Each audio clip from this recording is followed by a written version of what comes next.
Board. As we reported yesterday, investigators from the NTSB arrived in Albany, New York Saturday night to do an investigation regarding a crash involving a Mitsubishi aircraft. We began the on-scene investigation yesterday morning. So before I actually go into the investigative update, again, on behalf of all of the NTSB, our sincere condolences to those who lost loved ones in this crash. It's truly a tragedy, and we hate that for the families. It's never an easy thing. So our thoughts are with them, very much so. Our family assistance group has been working to assist and inform the families and survivors. They'll continue the support throughout the entire investigation. Max Green, who's leading that, is with us today. And in fact, Max and I have just finished about an hour and a half ago a briefing for the family members of the similar information that I'll be briefing you.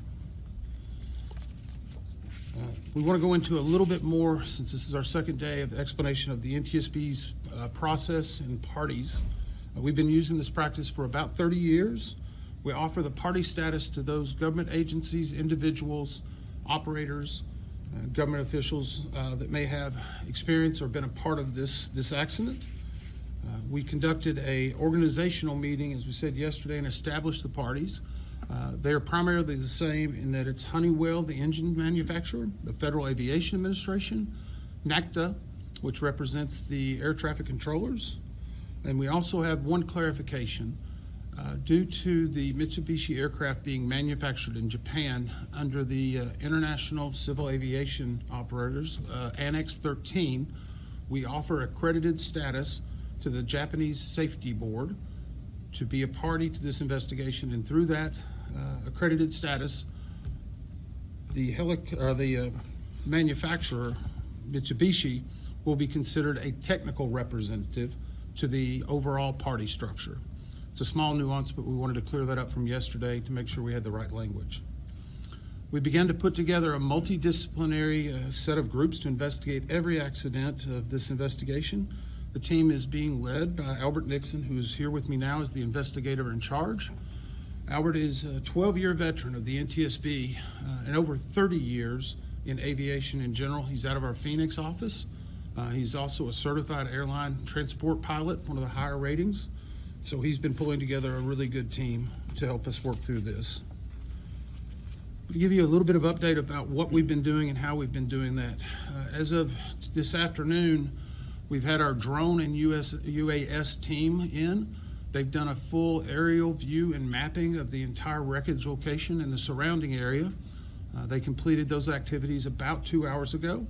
And they have a lot of good imagery that we believe will be very helpful for the post-impact inspection and evaluation. We've also conducted additional video and photo documentation of the scene and surrounding areas. And I want to call out again Columbia Sheriff's Office.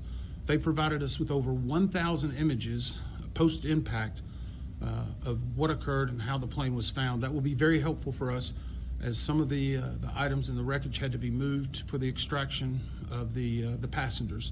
So those are very helpful details, and they've been very accommodating from not only having a command post, but security on the scene. So the community's been very welcoming and helping us in this overall investigation.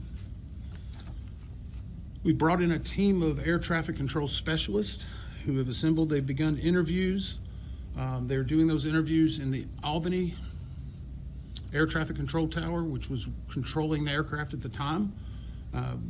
We are beginning the interviews. Those will go on for the next week. We'll be interviewing every one of the controllers that were involved in the entire flight and making sure that we're getting all the details along with the management. The FAA has brought an air traffic control manager from Harrisburg, Pennsylvania in to help facilitate. The reason for Harrisburg is it's a similar sized tower that does similar operations, so we want someone who can assist us as a technical expert that was not in the tower itself. It's a normal and customary part of our practice. We pulled a number of pieces of equipment from the actual aircraft itself, and these are going to be the avionics that had been upgraded. So we've secured a large number of those. Some of them are damaged. None are in its pristine state due to the force of the impact. but we do believe that they may be helpful in whenever we get them to the laboratory to being able to determine whether they were working and the accuracy and the level to that. From that, we've also secured multiple memory cards, and those are being sent right away now to our laboratories in DC, where we have a team of experts that do recorder device and downloads, and once they get there, we'll have a better idea of what additional granular data they will provide. But we were very happy to have pulled those additional memory cards. We have begun the prepping for the engines, and they are being transferred.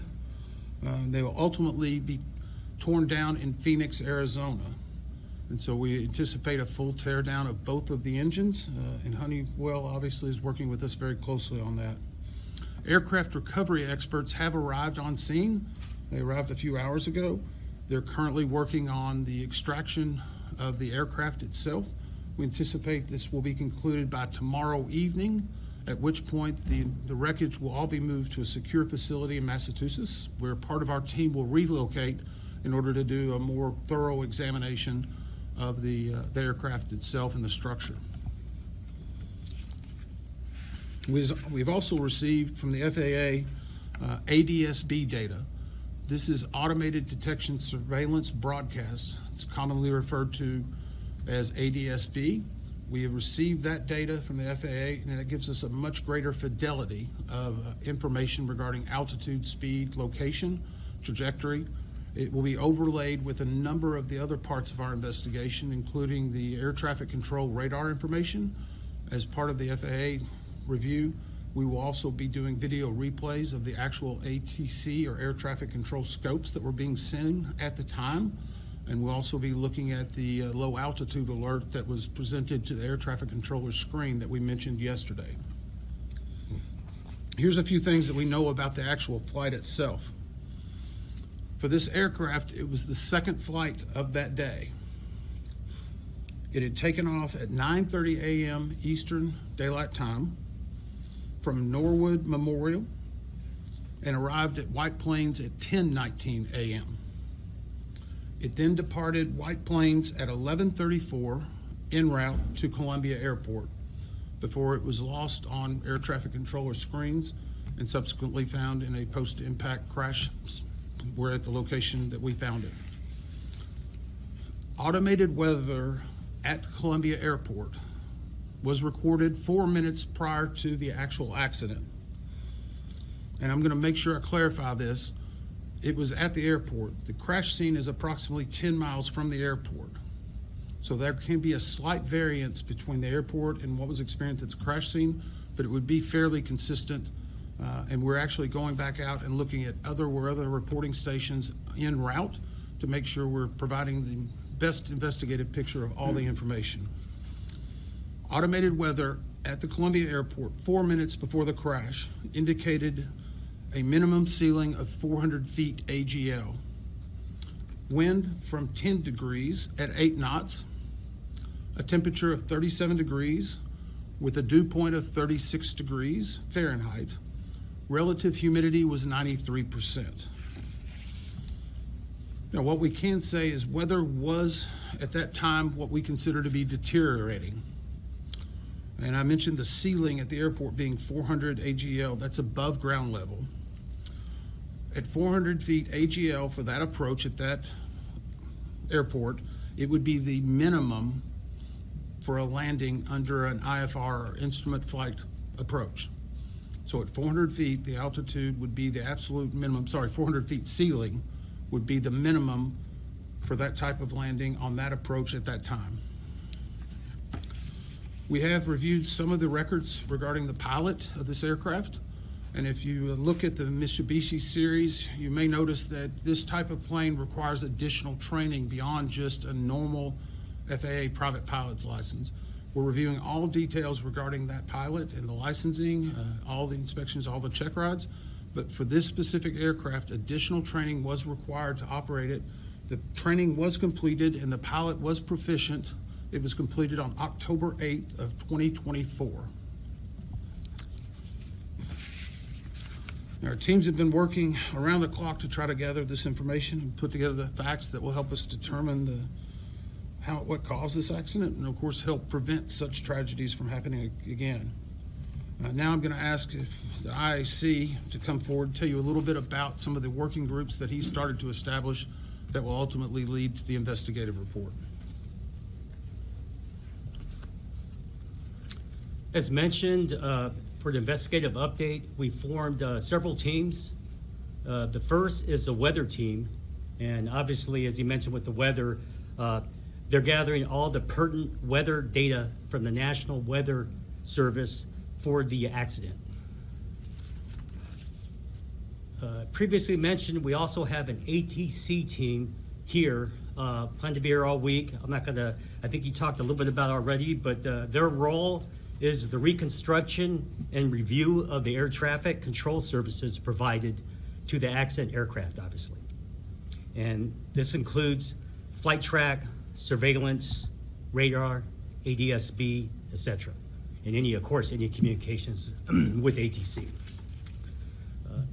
Another group we have formed is structures, and basically those are the ones that are currently on scene finishing up. They're looking at the airframe, the engines, and also they'll be looking at impact angles, and they're trying to determine the angle the airplane impacted and also the attitude.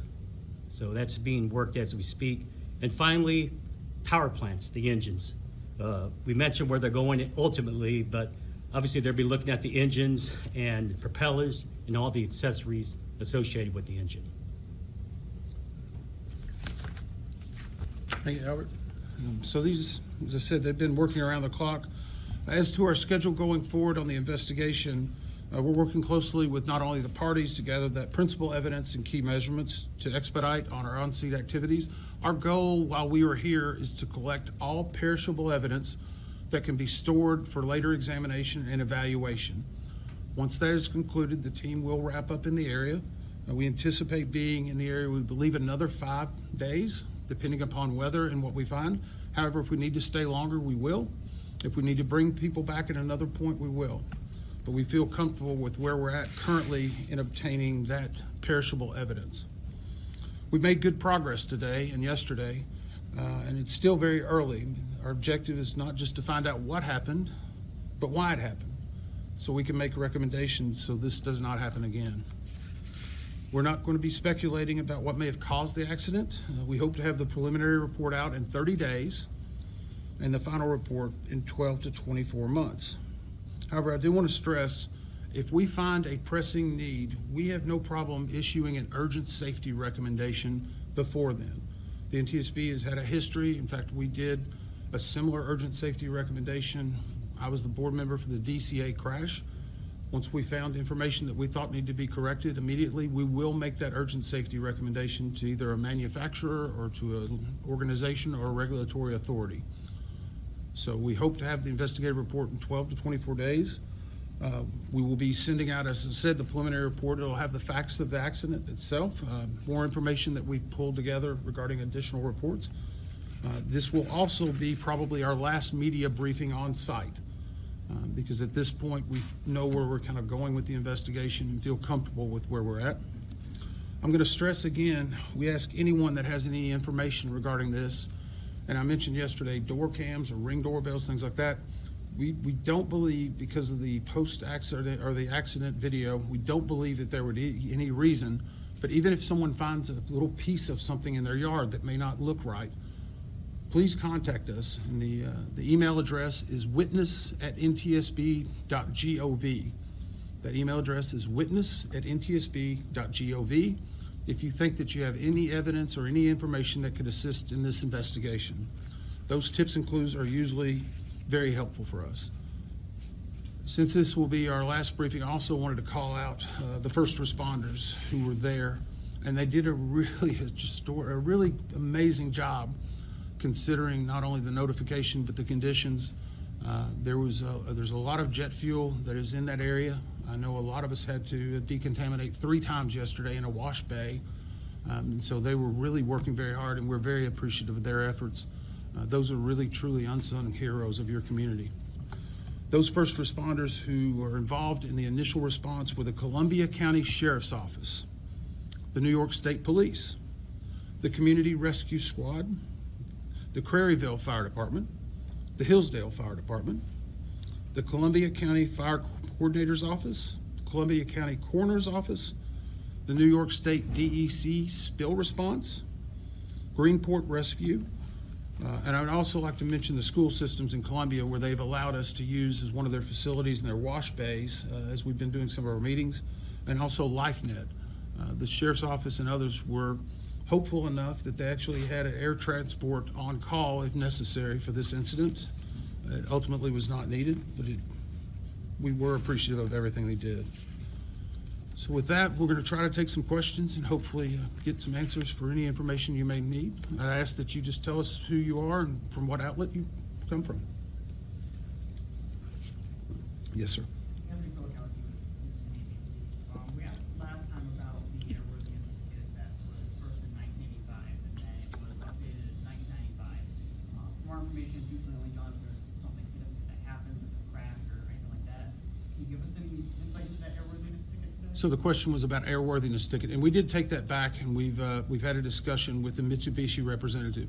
Off our initial review, we feel comfortable that that plane should be flying. We see no issue with that, especially with its inspections.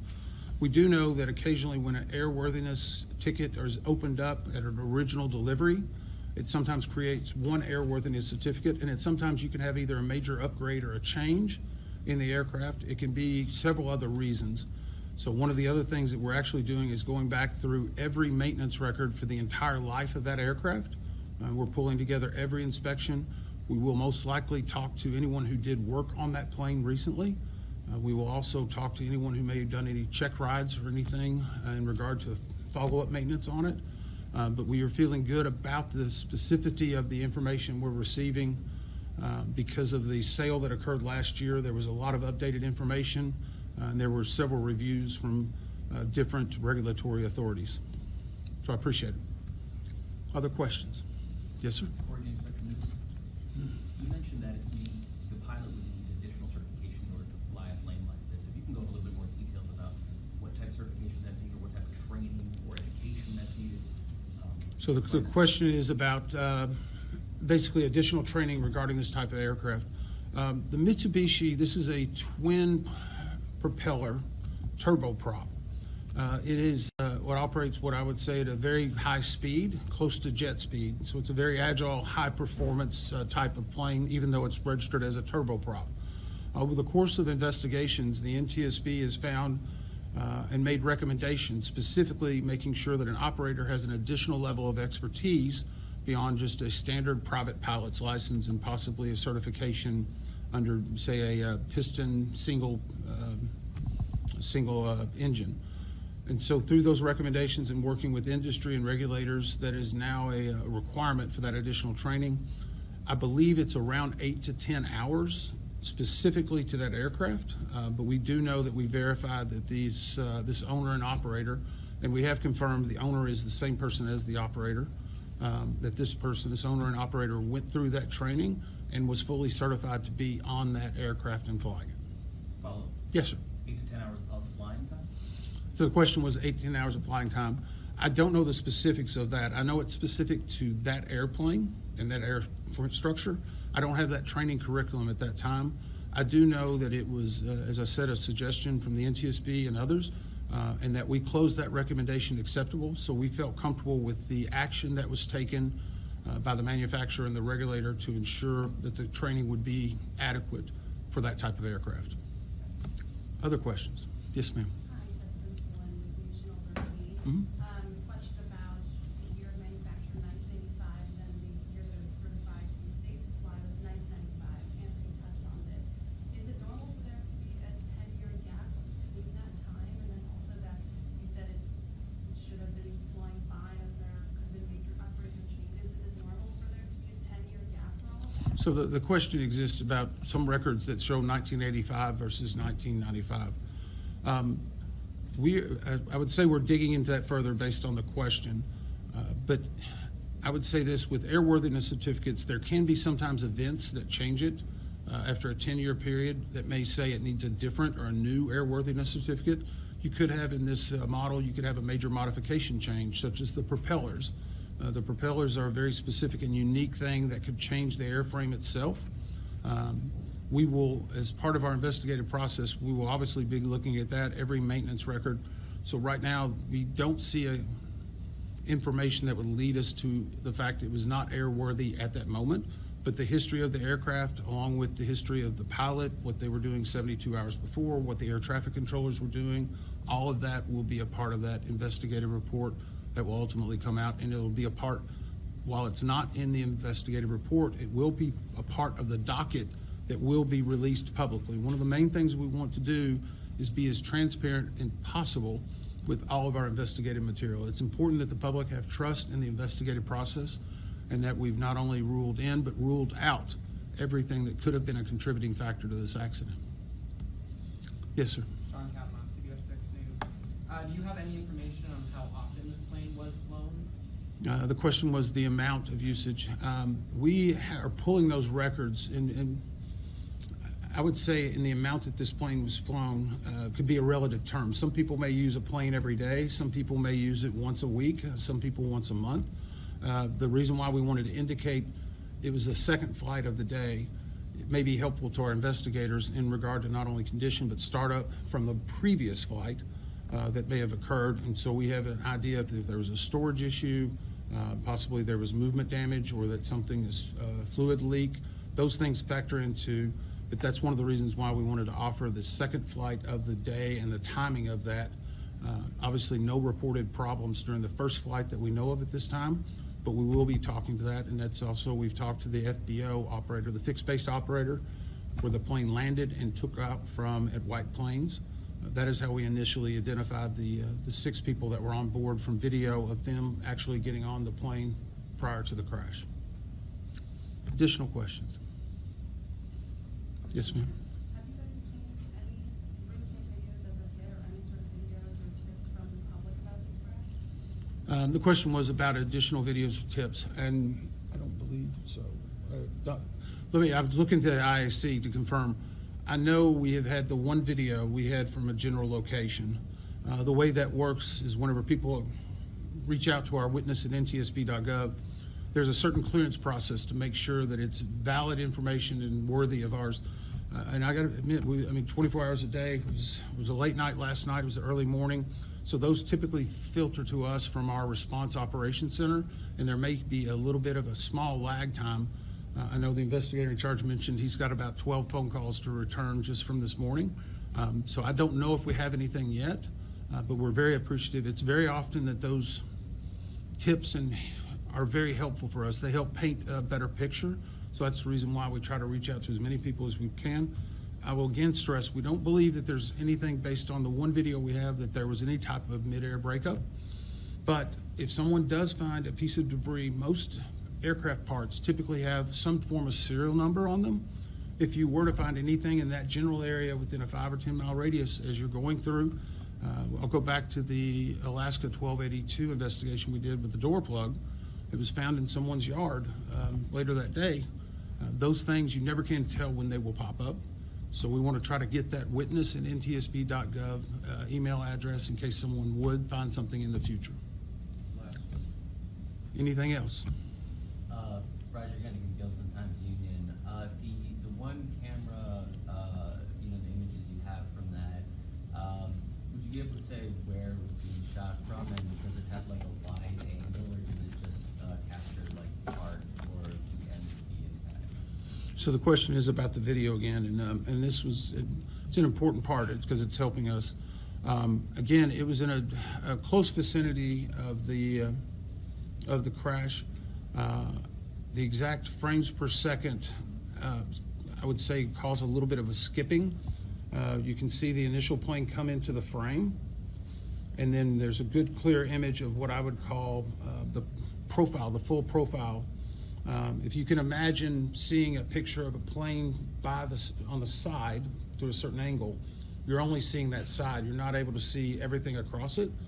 So if you can imagine a picture coming across at a full profile, that lets us know, and that's the reason why we have a better degree of confidence that there was not some type of specific breakup.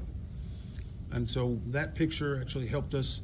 And then from there, it jumps down into the impact. And the impact, of course, had a large amount of, I would say, debris that came up from it. So those are the specific frames that we're looking at. And that was, again, very helpful. The Sheriff's Office was able to give us, before we took off from DC Saturday night, they actually did a video camera with the video camera.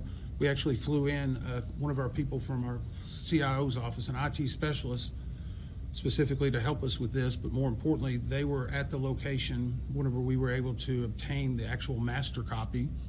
And so that's the reason we brought in a CIO person. We want to make sure we're investigating every possible aspect of this incident. We appreciate your time. Again, our thoughts and condolences definitely for these families that are affected. We'll look forward to bringing out the preliminary report to you in 30 days. Thank you. Thank you.